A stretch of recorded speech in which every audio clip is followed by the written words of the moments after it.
네, 잘 오셨습니다. 오늘도 하나님 은혜가 임하는 귀한 시간 되기를 바랍니다. 오늘은 종료주일입니다. 이제 예수님께서 예루살렘 입성하실 때 제자들이 종려나무 가지를 흔들면서 주님을 맞이했던, 그리고 이제 주님의 십자가 고난을 향해서 나아가게 되는 그 주간이 바로 이번 주간인데요. 오늘 이 본문을 통해서 우리가 주님의 그 고난을 한번 묵상해보고, 또 이번 주 한 주가 고난 주간인데 고난 주간에 의미가 있는 그런 은혜가 있는 시간이 되길 바랍니다. 오늘 우리가 읽은 이 본문은 일명 예수님의 겟세마네 기도라고 불리는 내용입니다. 우리가 이 내용은 대부분 잘 알고 있으리라고 생각합니다. 누가복음뿐만 아니라 마태복음, 마가복음에도 이 내용이 기록이 되어 있는데 그 내용은 조금씩 차이가 있지만 비슷합니다. 근데 누가복음은 조금 더 마태, 마가에 비하면 조금 더 독특한 내용을 담고 있습니다. 예를 들어서 이 마태와 마가복음은 예수님이 겟세마네 기도에서 3번 기도하신 것처럼 나오는데 누가복음은 한 번만 기도한 것밖에 기록하지 않고 있어요. 근데 이건 아마 관점의 차이일 겁니다. 그래서 강조점을 어디에 두느냐, 거기에 차이 있다고 볼 수 있습니다. 누가는 기도의 횟수보다는 예수님이 얼마나 간절히 기도하셨느냐 하는 예수님의 기도의 간절함에 강조점을 두고 기록을 하고 있기 때문에 기도를 3번 한 것 다 기록하지 않고 한 번만 다 기도한 것을 기록하고 있는 반면에 또 마태와 마가가 기록하지 않은 것을 또 기록하고 있는 내용들이 있습니다. 그래서 저는 이 본문을 오늘 살펴볼 때 주로 누가복음 오늘 본문을 중심으로 살펴보겠지만 마태와 마가복음에 있는 내용들도 필요하면 덧붙여가면서 보충해가면서 함께 좀 살펴보려고 합니다. 그래서 이 공간복음이 필요한 것 같아요. 사복음서가 서로를 보충해 줍니다. 마태와 마가가 기록해서 놓친 것을 누가가 보충하고 있고, 또 누가가 놓친 것을 마태, 마가, 요한이 또 이렇게 보충하고 있기 때문에 서로 그것들을 잘 보충해서 종합해 보면 풍성하게 우리가 더 알 수 있는 그런 은혜가 있습니다. 그래서 오늘 이 말씀을 누가복음을 중심으로 하되 마태와 마가복음을 좀 덧붙여가면서 함께 좀 말씀을 살펴보도록 하겠습니다. 여러분, 오늘 이 본문은 예수님의 십자가 죽음을 하루 앞둔 시점에 있었던 내용을 기록하고 있습니다. 예수님이 내일이면 이제 십자가를 지시고 돌아가실 겁니다. 바로 그 전날 있었던 내용인데요. 십자가의 때가 임박한 것을 아신 예수님께서 기도하시기 위해서 감람산으로 올라가셨다고 말씀합니다. 본문 39절 보면 이렇게 말씀합니다. 예수께서 나가사 습관을 따라 감람산에 가시매 제자들도 따라갔더니. 예수님이 지금 기도하러 올라가신 장소를 감람산 이렇게 기록하고 있죠. 근데 우리가 잘 알듯이 마태와 마가복음은 겟세마네라는 곳으로 기도하러 가셨다고 기록하고 있습니다. 그러면 뭐 이게 서로 일치가 안 해서 뭐 다른 거 아니냐라고 말할 수 있지만 사실은 같은 장소예요. 마태와 마가가 기록하고 있는 겟세마네 동산은 좁은 개념이고, 누가가 기록하고 있는 감람산은 그 겟세마네 동산을 포함하고 있는 넓은 개념의 산을 이렇게 언급하고 있는 거죠. 그래서 좁은 개념의 겟세마네 동산은 올라간 그 감람산에 속해 있는 곳이라고 보시면 되겠습니다. 누가는 오늘 이 본문을 기록하면서 예수님이 그 감람산 겟세마네 동산에 가셨는데 습관을 따라 가셨다 이렇게 말합니다. 습관을 따라. 여러분, 우리가 이 습관을 따라라는 이 표현을 통해서 알 수 있는 정보가 뭐냐면 예수님이 그냥 한 번, 2번 정도로 가신 것이 아니라 꾸준히 가신. 그래서 예수님이 주로 기도하신 장소가 이 감람산의 겟세마네 장소라는 것을 보여주고 있고, 또 예수님이 꾸준히 습관적으로 꾸준히 기도해 오셨다는 것을 우리에게 보여주고 있습니다. 이처럼 기도는요, 예수님의 삶의 일부였습니다. 그리고 기도는 하나님과 만나는 통로였고, 예수님이 공생의 사역을 하시는데 힘을 공급받는 힘의 원천이 바로 이 기도에 있었다는 것을 우리에게 보여줍니다. 예수님은 이처럼 습관을 따라 기도하기 위해서 감람산에 올라가셨습니다. 그런데요, 오늘만큼은 조금 특별합니다. 왜냐하면 예수님이 평소에 습관을 따라 올라가서 기도하셨지만 오늘은 조금 더 특별한 이유가 뭐냐 하면 바로 내일이면 예수님이 십자가를 지고 죽으셔야 하기 때문에 오늘 기도는 죽음을 앞둔 특별한 기도를 하기 위해서 올라가신 겁니다. 이제 내일이면 로마 군병들에게 체포돼서 신문을 받으시고 고난을 받으시고 그 엄청난 고통을 받으셔서 죽으셔야 되는데 그 고난을 앞두고 예수님은 특별한 기도를 하기 위해서 오르셨다는 거예요. 겟세마네 동산에 도착하신 예수님은 제자들과 함께 기도하기를 당부하셨어요. 오늘 보면 40절을 보십시오. 40절 보면 이렇게 말씀합니다. 그곳에 이르러 그들에게 이르시되 유혹에 빠지지 않게 기도하라 하시고, 유혹에 빠지지 않게 기도하라고 말씀하셨어요. 어떤 유혹에 빠질 수 있을까요? 예수님은 미리 알고 계신 분이에요. 지금 예수님은 이 기도가 끝나면 로마 군병들에게 붙잡혀 체포돼서 잡혀가실 것을 아셨고, 그러면 지금 예수님만 바라보고 3년 동안 따라봤던 제자들은 혼란에 빠질 것을 아셨습니다. 그래서 예수님은 제자들에게 유혹에 빠지지 않도록 기도하라 이렇게 당부하면서 함께 기도하자고 말씀하십니다. 여러분, 오늘 이 누가복음의 기록을 보면 예수님이 기도하신 상황을 비교적 좀 간단히 기록하고 있지만 마태와 마가복음을 보면 그 상황이 좀 더 자세하게 기록되어 있습니다. 예수님께서 겟세마네 동산에 오르신 후에 다른 제자들을 두시고 특별히 3명의 제자들 베드로와 야고보와 요한을 데리고 좀 더 깊은 곳으로 들어가셔서 기도하셨다라고 마태와 마가복음에는 기록되어 있습니다. 그리고 3명의 제자들을 향해서 이렇게 말씀하신 거예요. 마가복음 14장 34절에 보면 이렇게 말씀하시되 내 마음이 심히 고민하여 죽게 되었으니 너희는 여기 머물러 깨어있으라 하시고, 그 3명의 제자들과 함께 들어가신 예수님께서 3명의 제자들을 향해서 여기 머물면 나는 조금 더 가서 기도할 때 너희 여기 있으면서 여기서 나와 함께 깨어서 기도하자 이렇게 말씀하신 거예요. 우리는 주님께서 왜 3명의 제자들을 따로 데리고 가셨는지 정확히 알 수는 없습니다. 이 3명의 제자들을 데리고 간 것은 오늘 본문뿐만 아니라 또 예수님이 변화산에 가실 때도 3명의 제자들을 데리고 가셨습니다. 다른 제자들은 두시고 3명의 제자들을 데리고 가셨어요. 그리고 그 변화산에서 예수님이 영광스럽게 변화되실 때 제자들은 그 3명의 제자들은 예수님이 변화되시는 그 영광스러운 모습을 목격했습니다. 그래서 그 영광을 경험했어요. 어쩌면 예수님께서 그 3명의 제자들을 데리고 가신 것은 그때 그 영광을 경험했던 그 3명의 제자들과 함께라도 좀 기도하면서 함께 힘을 공급받기를 원하셨는지도 모릅니다. 그러나 너무나 안타깝게도 그 3명의 제자들마저 깨어서 기도하지 못하고 주님의 마음을 이해하지 못하고 꾸벅꾸벅 졸면서 기도에 실패하고 말았습니다. 본문 45절과 46절을 한번 보십시오. 이렇게 말씀합니다. 기도 후에 일어나 제자들에게 가서 슬픔으로 인하여 잠든 것을 보시고 이르시되 어찌하여 자느냐 시험에 들지 않게 일어나 기도하라 하십니다. 예수님은 잠을 자고 있는 제자들을 향해서 어찌하여 자느냐 시험에 들지 않게 일어나 기도하라 이렇게 말씀하셨어요. 누가복음만 읽어보면 예수님이 그냥 좀 왜 잠 자냐 일어나서 기도하자 이렇게 그냥 좀 부드럽게 말씀하신 것 같은데 마태복음과 마가복음에 보면 이 부드러움보다 잠자고 있는 제자들을 책망조로 이야기하신 것을 우리는 읽을 수 있어요. 그래서 마태복음 왜 보면 이렇게 말합니다. 너희가 나와 함께 1시간도 깨어서 기도할 수 없더냐 이렇게 말하면서 그 제자들을 약간 책망하시면서 왜 그렇게 자는지 이렇게 말씀하신 것을 우리가 보게 됩니다. 어쨌든 여러분 마태, 마가, 누가 이 공간복음에 기록되어 있는 이 겟세마네의 기도를 보면 그 제자들의 모습은 어떤 모습입니까? 깨어있지 못하고 예수님 함께 기도하자 그러는데도 깨어있지 못하고 꾸벅꾸벅 졸면서 잠을 자는 기도에 실패하고 있는 연약한 모습이 드러나고 있습니다.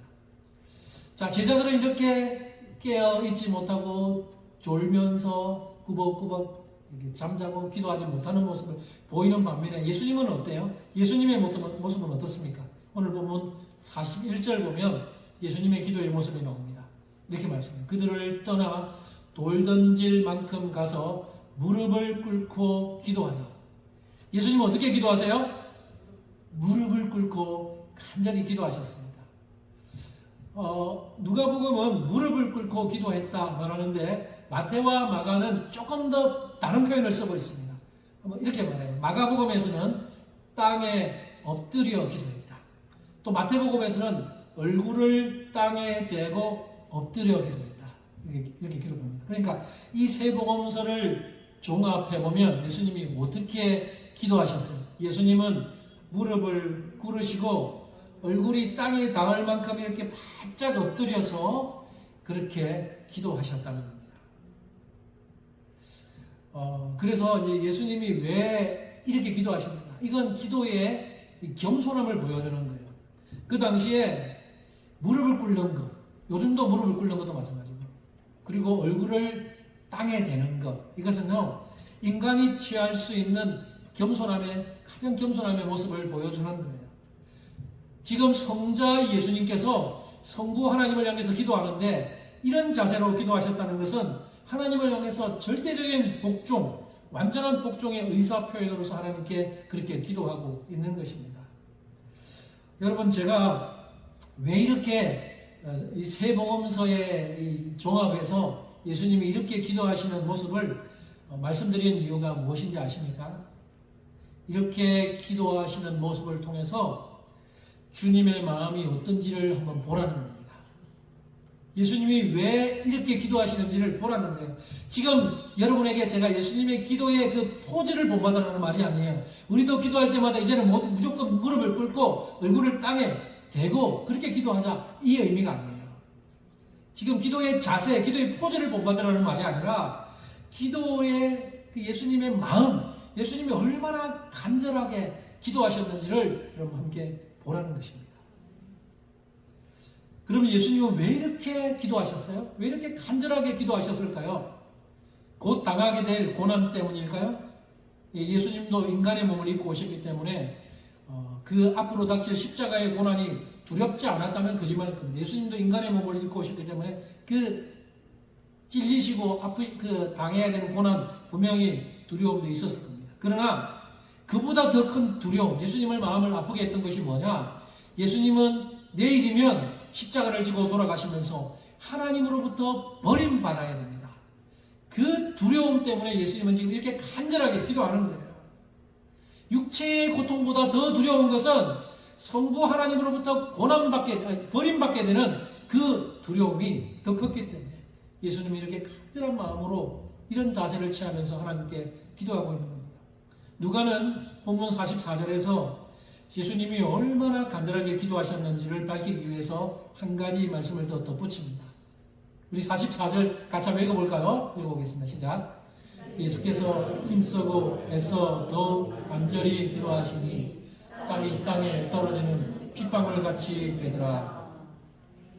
이 기록은 마태와 마가복음에는 없어요. 누가만의 독특한 기록입니다. 누가는 예수님이 기도하시는데 땀이 땅에 떨어지는 핏방울 같이 되었다 말합니다. 물론 이것은 땀이 피로 변했다라는 의미는 아니고 예수님이 기도가 얼마나 간절했던지 마치 땀방울이 핏방울처럼 보일 만큼 생명을 건 전투적인 기도를 하셨다는 의미입니다. 그리고 주님의 그 간절한 기도는 그 기도의 자세뿐만 아니라 기도의 내용을 통해서도 우리는 알 수 있습니다. 주님께서 뭐라고 기도하셨습니까? 그 내용을 한번 봅시다. 42절. 그 내용을 같이 한번 읽어볼까요? 시작. 이르시되 아버지여, 만일 아버지의 뜻이거든 이 잔을 내게서 옮기시옵소서. 그러나 내 원대로 마시옵고 아버지의 원대로 되기를 원하나이다 하시니.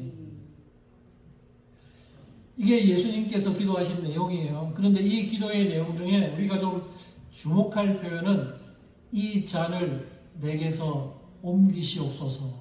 이 부분을 우리가 좀 주목해 볼 필요가 있습니다.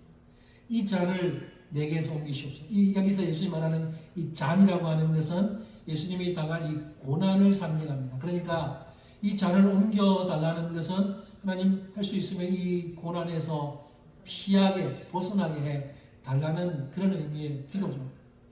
그러면 여러분 왜 주님이 이 표현을 사용하셨을까요? 이 잔을 내게서 옮겨달라고 기도했을까요? 지금까지는 자신 있게 내가 십자가를 지고 죽을 거야 제자들에게 말씀하셨는데 갑자기 이제 내일 죽게 될 걸 생각하니까 마음이 바뀐 걸까요? 얼마 있으면 당해야 되는 그 십자가 고난의 두려움 때문에 이제 피하고 싶어서 이렇게 기도하고 있는 걸까요? 물론 아닙니다. 예수님은 자신이 당할 고난을 잔을 받아 마시는 것처럼 지금 표현하고 있습니다. 잔을 받아 마시는 것처럼 표현한 걸 통해서 뭘 전하고 싶으냐? 잔이 무엇을 의미하는지를 보여주고 싶은 거예요, 우리에게. 잔이 무엇을 의미하는지를 예수님 우리에게 보여주고 싶어 하셔서 이렇게 기도하고 있는 겁니다. 이 잔을 내게 섬겨주시옵소서. 그럼 여러분, 예수님께서 받아 마셔야 하는 잔은 무엇입니까? 그것은 바로 인류의 모든 죄에 대한 하나님의 진노의 잔입니다. 예수님은 하나님의 그 진노의 잔을 받아 마셔야 되는 거예요. 좀 더 구체적으로 말하면 그 잔은 인류를 대신해서 십자가에서 죽으시는 그 십자가의 죽음이 바로 예수님이 받아 마셔야 하는 잔이라는 거예요. 여러분 마태복음 20장에 보면 제가 본문을 찾지는 않겠지만 여러분 다 아시는 내용인데 마태복음 20장에 보면 그 야고보와 요한, 예수님의 제자 중에 야고보와 요한 형제잖아요. 야고보와 요한 어머니가 두 아들을 데리고 와서 예수님께 데리고 와서 부탁하는 내용이 나옵니다. 무슨 부탁을 해요? 예수님, 주여, 지금 나중에 예수님이 유명해지고 왕이 되면 우리 아들을 하나는 좌측에 하나는 우측에 앉게 해주십시오. 이게 엄마의 마음이죠. 엄마가 두 아들을 데리고 와서 하나는 좌의정, 하나는 우의정 삼아달라고 지금 부탁을 한 거예요. 그때 예수님이 뭐라고 대답하시냐면 너희는 지금 무엇을 구하는지 전혀 알지 못하고 있다. 내가 마시려는 잔을 너희가 마실 수 있느냐? 이렇게 물었어요. 그때 그들이 뭐라고 대답하냐면 예, 마실 수 있습니다 라고 너무 쉽게 대답합니다. 그들이 그렇게 쉽게 대답한 이유가 뭐예요? 예수님이 마시려고 하는 잔이 무엇인지 모르기 때문이에요. 어쩌면 그들은요 예수님과 전혀 딴 생각하고 있어요. 좀 있으면 우리 예수님이 왕이 될 거야. 왕이 되면 아마 왕궁에서 멋진 그런 잔을 마시겠지. 그때 함께 마실 수 있느냐 이런 얘기겠지 하면서 예, 마실 수 있습니다. 너무 쉽게 대답하는 거죠. 그러나 주님께서 말씀하신 잔은 그런 잔이 아니에요. 예수님은 그런 왕이 되는 것이 아니죠. 예수님은 그 하나님의 진노의 잔을 받아서 십자가에서 죽으실 때입니다. 그 잔을 너희들이 마실 수 있느냐 물으시는 건데 그들은 무지해서 예수님의 마음을 알지도 못하고 그 잔이 무엇인지도 모르고 너무 쉽게 이렇게 대답한 겁니다. 여러분 그러면 우리는 다를까요? 우리는 다릅니까? 사실 우리도 별반 다르지 않습니다. 우리도 지금까지 신앙생활하면서 예수 믿기 전에는 더더욱 그렇고 그 잔이 무엇인지도 모르고 살아왔고요. 예수님께서 왜 하나님의 진노의 잔을 받아 마셔야 하는지도 모른 채 그냥 살아왔습니다. 그리고 그것에 대해 심각하게 고민하지도 않았습니다. 성경은 우리 모든 사람들을 향해 죄인이라고 말하지만 우리는 그 죄인이라는 의미가 무엇인지도 모르고 살아왔어요. 어떤 사람들은 죄인 하면 그냥 단순히 내 양심을 좀 속이고 거짓말하고 그 정도가 죄라고 생각해요. 그래서 성경이 말하는 죄인이라고 말할 때 도덕적으로 양심적으로 조금 거리낌 있는 그런 죄, 이 정도가 죄인이라고 막 생각하면서 살아왔을지 모릅니다. 그러나 성경이 말하는 죄인이라고 말할 때 그 죄는 훨씬 더 깊은 겁니다. 여러분 그러면 성경이 우리를 가리켜서 죄인이라고 말할 때 그 죄의 본질이 무엇일까요? 우리가 그 죄의 본질을 이해하려면 첫사람, 첫 인류였던 아담의 죄의 본질로 거슬러 올라가야 합니다. 아담이 범한 죄의 본질이 뭐예요? 우리가 하나님의 구속 경륜을 살펴보면서 아담의 죄에 대해서 아담이 언약을 깨뜨리고 죄를 범한 것에 대해서 살펴봤잖아요. 그 아담의 죄의 본질이 뭐냐면 그냥 단순히 하나님 먹지 말라고 하는 선악을 알게 하는 그 나무 열매 하나 따먹은 그 정도가 아니라 아담의 죄의 그 본질은 하나님같이 되려고 했던 그 마음, 곧 나는 하나님이 될 거야 라고 했던 그 반역의 마음이 이 아담의 그 죄의 본질이라는 거예요. 겉으로 보면 그 하나님의 말씀을 어기고 그 나무 열매 하나 따먹은 것이 죄인 것 같지만, 단순히 그 나무 열매 하나 따먹은 것 정도가 아니라 피조물인 인간이 하나님처럼 되고 싶어 했던 그 반역의 마음이 바로 성경이 말하는 죄의 본질이라는 겁니다. 여러분은 첫째 아담이 범한 그 반역의 죄가요, 결국에는 마지막 아담이신 예수 그리스도의 십자가로 이어졌다는 사실을 여러분 알고 계십니까? 첫째 아담이 범한 그 죄의 본질은 반역이에요. 근데 이 반역의 죄가 마지막 아담이신 예수님께로 이어져서 예수님이 그 반역의 죄를 지고 십자가에서 돌아가셨다는 거예요. 여러분, 로마 시대의 십자가형은 그 반역자들에게 주어지는 형벌이에요. 넓게 보면 한 국가, 한 나라 개념으로 국가에서 정치적으로 반역을 범한 그 정치범들에게 처형하는 그 처형이 바로 방식이 십자가형입니다. 그리고 좁게는 한 가정에서 주인을 배신하고 도망간 노예, 그 주인을 반역한 노예가 처벌받을 때 그 형틀이 바로 십자가 형틀이에요. 예수님 당시에요, 노예가 주인을 반역하고 도망을 가다가 안 잡히면 뭐 다행이지만 잡히면 어떻게 돼요? 그 노예를, 주인을 반역한 죄의 대가로 노예를 십자가에 못 박아 죽였어요. 그만큼 그 반역한 죄가 크다고요. 그래서 십자가에 매달아 죽일 때는 그 반역 죄인들을 매달아서 이 반역을 하면 이렇게 된다라는 것을 보여주기 위해서 십자가에서 손과 발에 못을 박아 죽인 겁니다. 여러분, 십자가에서 손과 발에 못을 박을 때 그 손은 무슨 의미냐면 노예의 일하기 싫어하는 손을 의미하고, 발은 도망간 발을 의미하는 의미로, 노예가 일하기 싫어하고 도망가면 이렇게 된다는 걸 보여주기 위해서 손과 발에 못을 박아서 십자가에 매달려 죽인 거예요. 그래서 십자가에 매달려 돌아가실 때 예수님 6시간 만에 얼마나 심한 고통을 받았는지, 예수님은 6시간 만에 돌아가셨지만 보통 그렇게 안 때려요. 예수님처럼 안 때리는데 예수님은 똑똑하게 그렇게 많이 때렸어요. 보통 그렇게 십자가에 매달 때는 그렇게 매달잖아요. 못 박아도. 그러면 젊은 사람들, 혈기왕성하고 건강한 사람들은 길게는 십자가에 한 일주일 정도 매달려 있습니다. 그 얼마나 고통이에요. 그렇게 매달려 있는 모습을 사람들로부터 보게 하는 거예요. 그러면서 메시지를 주는 거죠. 너희들 반역의 죄가 얼마나 큰지를 봐라. 반역하면 이렇게 된다는 걸 보여주는 거예요. 예수님이 바로 그 반역죄인으로서 첫째 아담이 범한 그 반역죄를 마지막 아담이신 예수님께서 그 반역죄를 지고 십자가에 못 박혀 돌아가신 겁니다. 여러분, 누가 이런 반역죄인이었습니까? 누가 이런 반역죄인이에요? 아담을 비롯해서 하나님을 거역한 몇 사람만이 이런 반역죄인입니까? 아니에요. 바로 저와 여러분들이 그런 반역죄인들이었다는 거예요. 미국의 노스햄튼 지역에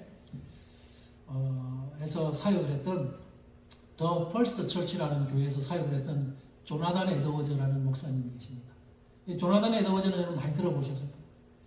제가 유학을 하면서 제 아내와 같이 조나단 에드워즈의 흔적을 한번 찾기 위해서 이 노스햄튼 지역에 더 퍼스트 처치를 한번 방문했던 적이 있습니다. 그리고 그 조나단 에드워즈의 묘지에도 가봤고요. 그러면서 그분의 그 삶을 한번 좀 묵상하고 싶어서 그렇게 한번 가봤었어요. 그 조나단 에드워즈는 미국의 1차 대각성 운동 때 굉장히 활발하게 활동했던 목사님이신데요. 1741년 7월 8일 엠필드 지역에서 조나단 에드워즈가 설교를 했어요. 제목은 진노하시는 하나님의 손 안에 있는 죄인이라는 제목으로 강력한 메시지를 선포했습니다. 그는 죄에 대해서 알지도 못하고 죄를 깨닫지도 못하는 수많은 그 청중들을 향해서, 그 죄의 불감증에 걸려있는 수많은 사람들을 향해서 강력한 메시지를 선포했는데, 그 메시지 중에 일부분을 여러분에게 좀 소개하고자 합니다. 조나단 에드워즈가 진노하시는 하나님의 손 안에 있는 죄인이라는 제목으로 선포한 말씀입니다. 그 메시지입니다. 한번 여러분 눈으로 따라와 보시면, 여러분들은 지금 죄가 뭔지도 모르고 죄에 대해 생각도 하지 않고 살아가고 있지만 여러분의 태도는 마치 지옥불이 활활 타오르고 있는 그 구덩이 위에 놓여 있는 뚜껑 위에 서 있는 사람들과 같습니다. 그 뚜껑은 언제 바닥으로 떨어질지 모르고 언제 부서질지 모릅니다. 그러나 여러분의 죄는 납덩이처럼 여러분을 자꾸만 아래로 끌어당기고 있습니다. 마치 어떤 사람이 거미나 혐오스러운 곤충을 불 위에서 손끝으로 쥐고 있듯이 지옥의 불구덩이 위에서 여러분을 붙잡고 계시는 하나님께서는 여러분을 혐오하시며 극도로 화가 나셨습니다. 여러분을 향한 그분의 진노는 불길과 같이 타오르고 있습니다. 하나님은 가장 정결한 눈을 가지고 계시기 때문에 그분의 거룩하신 눈으로 더 이상 여러분을 더러운 죄를 바라보실 수 없습니다. 가장 혐오스러운 독사가 우리 눈에 보이는 것처럼 여러분도 그분의 눈에 수천 번도 더 혐오스럽게 비춰지고 있습니다. 여러분은 이제껏 그 어떤 폐영무도한 반역자가 자신의 왕에게 한 것보다 훨씬 더 지독하게 하나님을 대적해 왔습니다. 하지만 여러분이 불 속에서 떨어지지 않도록 매 순간 붙들고 계시는 손은 바로 하나님의 손입니다. 지난밤에 여러분이 지옥에 떨어지지 않은 것은 다른 이유가 없습니다. 그것은 오직 하나님께서 여러분을 붙잡아 주셨기 때문입니다. 여러분이 이곳 하나님의 집에 앉아 있으면서도 여러분이 죄악된 방식으로 예배를 드리면서 하나님의 거룩하신 눈에 화를 돋구고 있음에도 불구하고 여러분이 지옥에 떨어지지 않고 있는 것은 하나님의 손이 여러분을 붙잡고 있기 때문이지 다른 이유가 없습니다. 참으로 그렇습니다. 오 죄인들이여, 여러분이 처해 있는 이 무시무시한 위험을 생각해 보시기 바랍니다. 조나단 에드워즈의 이 설교는요, 폭탄이 터지는 것처럼 강력했습니다. 그래서 이 엔필드에서 이 설교를 듣고 있던 수많은 사람들이 그 현장에서 이 설교를 듣다가 가슴을 치면서 내가 어찌하여야 구원을 얻을까? 내가 지옥에 떨어질 것만 같구나. 내가 그리스도를 얻기 위해서 무엇을 해야 될까? 라고 가슴을 치면서 울부짖었다고 합니다. 이 설교 때문에 수많은 사람들이 예수님께로 돌아왔습니다. 회심하고 고백하면서 주님을 믿게 되었습니다. 그리고 이 설교는 그 제1차 대각선 운동에 엔필드 지역을 중심으로 부흥이 이루는 도화선 역할이 되었습니다. 사랑하는 성도 여러분, 하나님께서 예수님을 십자가에서 죽이신 이유가 무엇입니까? 하나님은 왜 아들 예수를 십자가에서 죽이셨습니까? 바로 인류의 죄가 하나님을 향한 반역이라는 것을 보여주시기 위해서 자신의 아들을 십자가에 매달아 죽이셨습니다. 원래대로라면요, 인류의 숫자만큼 80억 개가 넘는 십자가를 세워놓고 그 십자가에다가 우리 모든 인류 한 사람 한 사람 다 매달아 놓고 하나님의 진노의 잔을 쏟아 부어야 합니다. 그러나 하나님은 그렇게 하실 수 없었어요. 첫째 아담으로 시작된 그 반역죄를 종결짓기 위해 마지막 아담이신 예수를 반역죄인으로 삼아서 예수님께 모든 하나님의 진노를 쏟아 부으신 것입니다. 그래서 예수님을 죽이신 거예요. 모든 인류가 받아야 하는 그 죄를, 그 진노의 잔을 예수님이 다 짊어지시고 그 진노를 다 받아내신 겁니다. 그래서 십자가에서 돌아가신 거예요. 여러분, 더 패션 오브 크라이스트라는 영화를 보셨습니까? 네, 미국에 계셨더라도 그 영화 보셨으리라 생각합니다. 저는 한국에서 봤습니다. 더 패션 오브 크라이스트라는 영화를 보면서 많은 사람들이 예수님의 고통을 그 영화를 통해서 보았습니다. 수많은 사람들이 예수님의 그 고통당하는 장면을 보면서 눈물을 흘렸습니다. 참 표현을 잘 해놨어요. 역사적인 자료를 잘 모아서 정말 현실적으로, 실제적으로 그 영화에서 표현을 너무 잘했습니다. 채찍으로 예수님을 때리는 장면을 보면 예수님을 때릴 때 그 채찍에 세 가닥으로 된 그 가죽끈에다가 짐승의 뼈나 쇠 조각을 박아서 예수님을 때립니다. 처음에는 대각선 왼쪽으로 해서 10대를 때립니다. 그리고 나서 대각선 오른쪽으로 10대를 때립니다. 그리고 나서 예수님의 등살이 너덜너덜해지면 이번에는 채찍을 휘감아서 예수님을 팍 때리면 살점이 뚝뚝 떨어져 나오는 겁니다. 여러분, 로마 군병들이 예수님을 왜 그렇게 때렸습니까? 다른 십자가 처형당하는 다른 사람들은 그렇게 때리지 않아요. 때려도 조금 때리고 마는데 예수님은 왜 그렇게 비참하게 처참하게 때리십니까? 그 로마 군병들이 악해서입니까? 아니에요.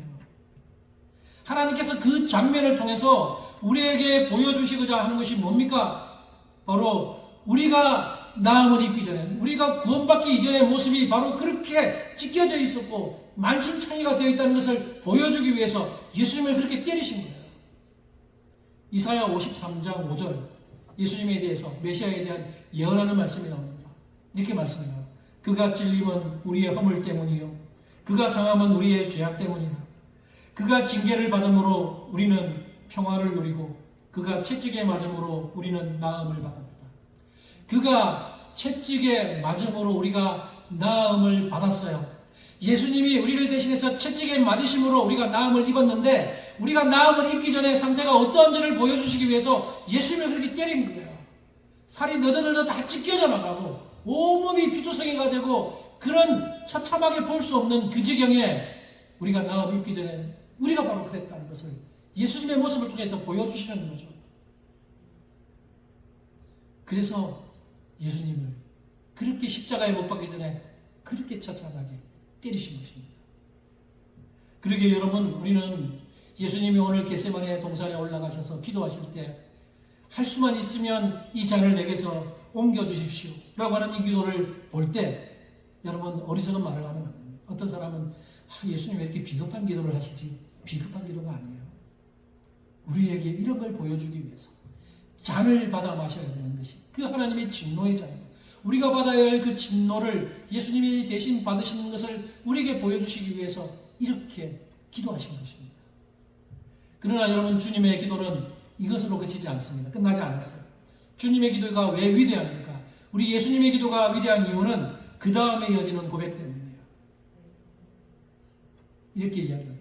이 잔을 내게서 옮겨주시옵소서. 뭐라고 해요? 그러나 내 원대로 마시옵고 아버지의 원대로 되기를 원하나이다.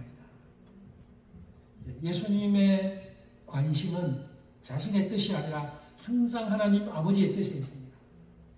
그래서 할 수만 있으면 피하고 싶지만 아버지의 뜻대로 되기를 원합니다. 저는 제 뜻대로가 아니라 하나님 아버지의 뜻대로 되기를 원합니다. 하나님 아버지의 뜻은 예수님을 그렇게 진노의 잔을 쏟아부어서 죽이시는 겁니다. 이 기도는 뭐예요? 예수님 피하고 싶단 말이 아니에요. 오히려 하나님 뜻대로 제가 순종하겠습니다라는 그런 표현인 겁니다. 주님, 이 하나님 아버지, 제가 아버지께 기도합니다. 이제 아버지께서 저를 그렇게 하기를 원하시면 순종하겠습니다 라는 그런 기도의 힘을 공급하기 위해서 이렇게 기도하고 있는 거예요. 그 결과 예수님은 이 기도처럼 실제로 십자가를 지고 돌아가십니다. 절대로 비굴해지지 않았어요. 비급해지지 않았습니다. 예수님은 당당하게 십자가를 지고 돌아가셨어요. 오늘 본문에 보면 마태와 마가복음에 기록이 되어 있지 않은 또 한 가지 내용이 기록되어 있습니다. 바로 그것은 예수님께서 기도하실 때 천사가 도왔다는 것입니다. 본문 43절 보면 천사가 하늘로부터 예수께 나타나 힘을 더하더라. 이건 누가복음의 독특한 표현이죠. 천사가 나타나서 예수님의 기도를 도왔다는 것이 의미하는 것이 뭐냐면 예수님의 기도의 결과가 어떨지 우리에게 보여주는 거예요. 주님은 감당할 수 없는 그 십자가 고난을 앞두고 하나님께 간절히 기도했고 천사가 도움으로써 결국에는 예수님의 그 십자가를 지고 돌아가시게 될 것과 승리하게 될 것을 예표적으로 우리에게 보여주는 겁니다. 여러분, 이게 기도의 힘이에요. 이제 말씀을 좀 정리하겠습니다. 이제 여러분에게 한번 적용해 보시기 바랍니다. 여러분은 어떻습니까? 여러분은 어떻게 기도하고 계십니까? 습관을 따라 기도하고 계십니까? 삶 속에서 기도의 기도가 얼마나 힘이 있는지를 경험하고 살고 계십니까? 여러분, 엄밀히 말하면요, 예수님은 사실 이 땅에 태어난 모든 사람들 중에 기도할 필요가 없는 유일한 한 사람을 꼽으라면 바로 예수님. 예수님은 사실 기도할 필요가 없어도 사실 수 있는 분이, 충분히 영적 전쟁에서 승리할 수 있는 분입니다. 그럼에도 불구하고 주님께서 기도의 본을 우리에게 보여주셨어요. 왜냐하면 기도가 우리의 삶의 힘이고 우리가 신앙생활할 때 버틸 수 있는 힘이 기도에 있다는 것을 예수님은 아셨기 때문에 우리에게 자신이 기도하심으로 본을 보여주신 것입니다. 여러분, 신앙생활할 때 어려움 많습니다. 우리가 신앙생활할 때 얼마나 쉽게 넘어집니까? 우리는 매주일마다 사죄의 기도를 하고 참회의 기도를 하는데요. 하나님, 이번 주는 제가 참여할 게 없는데요. 이런 사람 있습니까? 우리 다 참회 기도할 때마다 또 하나님, 제가 또 이번 한 주 또 잘 못 살았습니다. 항상 우리는 그렇게 연약합니다. 그래서 여러분, 영적 전쟁에서 우리는 수없이 넘어지기도 하고 패배하기도 하고 사탄에게 속기도 하고, 여기서 우리가 참회 기도할 때 조금이라도 더 줄일 수 있는 방법, 우리의 승리의 비결은 기도에 있다는 데 기억하시기 바랍니다. 우리가 예수님 닮아서 예수님이 그렇게 하셨다면 사실 기도할 필요가 없으신 예수님께서도 이렇게 자신의 사역을 두고 간절하게 기도하셨다면 우리는 더더욱 기도해야 되지 않겠습니까? 습관을 따라 기도하지는 못한다 하더라도 힘들고 어려울 때는 최소한 하나님께 무릎 꿇고 기도해야 되지 않겠습니까? 하나님 우리에게 기도하기를 원하신다는 거예요. 그러나 우리가 기도할 때 반드시 기억해야 되는 게 있습니다. 나의 뜻대로 기도하는 것이 아니라 하나님 아버지의 뜻대로 기도하는 거예요. 그렇게 기도해야 되는 이유가 뭐예요? 나보다 하나님이 나를 더 잘 아시기 때문에. 그래서 우리는 하나님의 뜻대로 기도하면 우리의 삶은 형통한 삶이 될 겁니다. 항상 여러분의 고집이 아니라 하나님, 나는 이걸 원하지만 내 뜻이 아니라 하나님의 뜻대로 해주십시오 라고 기도하십시오. 그러면 하나님께서 여러분의 삶을 이끌어 주시고 인도해 주시리라고 믿습니다. 이번 주는 고난주간입니다. 예수님께서 고난을 받으신 한 주, 이 고난주간을 묵상하면서 고난주간을 좀 잘 보내셨으면 좋겠습니다. 이번 주에는 우리 교회에서는 또 고난주간 특별 새벽기도회를 진행하는데 참석 가능하신 분들은 오셔서 함께 동참해 주시기 바랍니다. 참석이 힘드신 분들은 여러분의 삶 속에서 한 주 동안 경건하게 더욱더 주님의 고난을 묵상하시면서 그렇게 한 주를 보내셨다가 영광스러운 부활을 맞이했으면 좋겠습니다. 그래서 우리 늘 우리의 삶 속에 기도로 힘을 공급받고 기도로 하나님께 나아가 또 날마다 하나님과 동행하면서 승리하는 삶을 살아가는 우리 모든 성도님들 되시길 주님의 이름으로 축복합니다. 기도하겠습니다.